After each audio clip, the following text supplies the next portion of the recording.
And the new facility, when might it be up and running? Oh, well, thank you. So we have one facility in Toulouse, France already that we're inaugurating a first line on June 27th this year. And then we'll be inaugurating 2 lines. Hopefully Q1 of 18, possibly the end of this year, but a lot of things have to go smoothly for Q4 of 17. All depends on the builders. What about the actual constellation that you envisage of satellites bringing the next 4 billion, as you talk about, to the internet?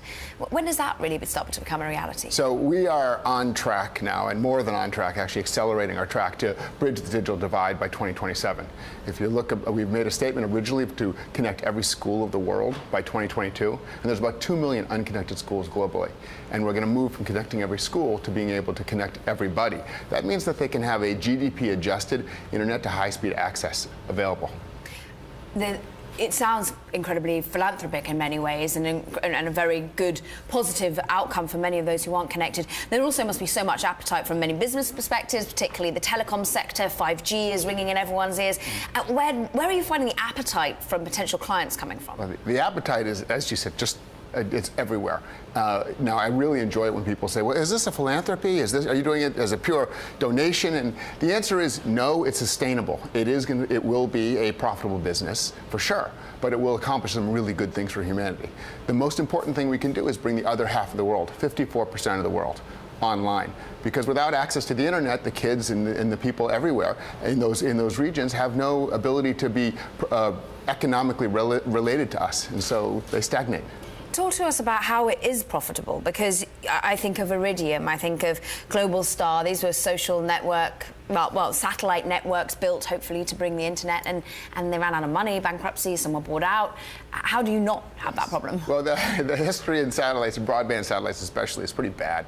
There's been a number of bankruptcies. O3B, which is a company that I founded, actually was the first one to go through the whole thing without a bankruptcy, which we were very lucky. It was through a lot of luck and certainly hard work, and that was very successful and is very successful today.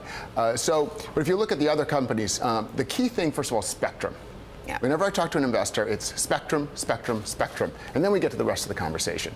And if you look at Iridium, for instance, they have about 7.5 megahertz of spectrum, where we have about 3,500 megahertz of spectrum. So it's a completely different ballgame for what we're doing. But Iridium also is designed to go to a small handset, a handheld outside for emergency situations. We're designed to go broadband to the home, broadband to the plane, broadband to the connected car. When I say broadband, I mean hundreds of megabits per second and eventually gigabit per second.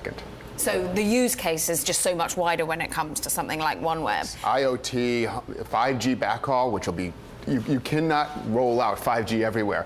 Millions of these little sites without having proper backhaul to those sites. I'm going to go back to competition, because we're talking about the ones that failed, but then we're looking at some of the ones that are also wanting in on the game, and I'm looking at SpaceX. I mean, what does it mean if Elon Musk is casting his eye over it? It looks as though that SpaceX is having discussions with the FCC even.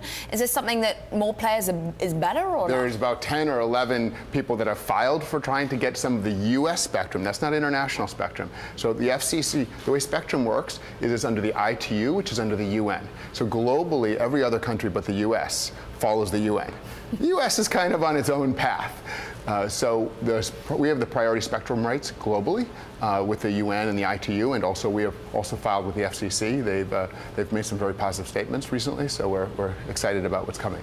And the last time that I spoke to you, it was before the announcements came that you were merging with Intelsat. You, of course, had the money coming in from SoftBank, and now the deal is due to close third quarter. Can you give us an update of how that is going? Because the big debt exchange is on Intelsat. There's so much going on and so many people talking. I couldn't give you a real good play-by-play at the second, because there's just too much.